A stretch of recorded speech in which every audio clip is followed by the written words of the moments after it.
Bonjour à tous, je suis Hervé et avec Brie Délices, je voudrais vous proposer aujourd'hui la recette d'une tarte aux pommes fondante avec une préparation à base de poudre d'amande et de crème légère fluide, ainsi qu'un crumble pain d'épices. Tout de suite les ingrédients pour la recette.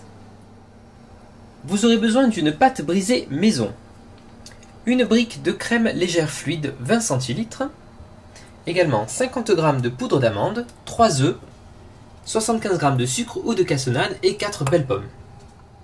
Pour le crumble, vous aurez besoin, c'est très facile, de 50 g de farine, 50 g de beurre bien froid, 50 g d'amandes effilées, 50 g de cassonade et enfin une bonne cuillère à café d'épices à pain d'épices. Donc ici par exemple, vous allez avoir de la cannelle, de l'anis, du gingembre et du clou de girofle.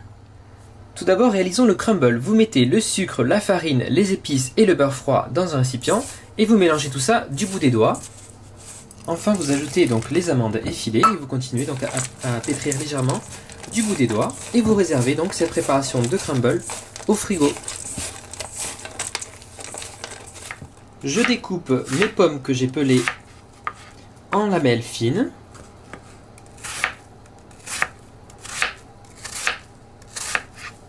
Je dispose les lanières de pommes dans la pâte brisée maison que j'ai pré-étalée. Voilà, donc j'aime bien qu'il y ait de la consistance, donc j'en mets beaucoup.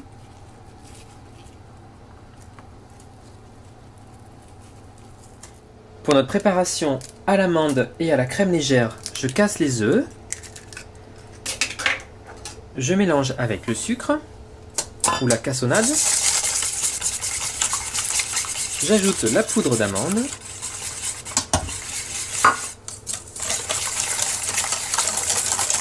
Et enfin, la brique de crème légère fluide.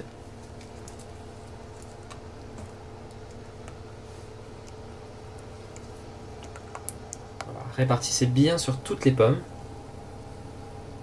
Cette tarte va être très gourmande. Juste avant d'enfourner notre tarte, je vais venir disposer du crumble.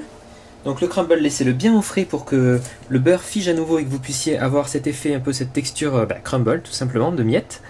Et voilà, je décide d'en mettre uniquement sur le centre de ma tarte pour laisser les jolies pommes apparentes tout autour. Alors, petite astuce, juste avant d'enfourner, moi je saupoudre toujours d'un petit peu de cassonade qui ne fond pas et qui fait une petite croûte croustillante sur la tarte, c'est très agréable. Voilà. Et bien c'est parti, 30 minutes de cuisson à 180 degrés et on se retrouve tout à l'heure. Et bien voilà, je sors la tarte du four. Regardez notre jolie tarte à la crème légère à l'amande avec un crumble pain d'épices. Il ne nous reste plus qu'à la laisser tiédir et nous la dégusterons tout à l'heure. Et bien je vous souhaite un très bon appétit avec Brie Délices et je vous dis à très bientôt pour de nouvelles recettes.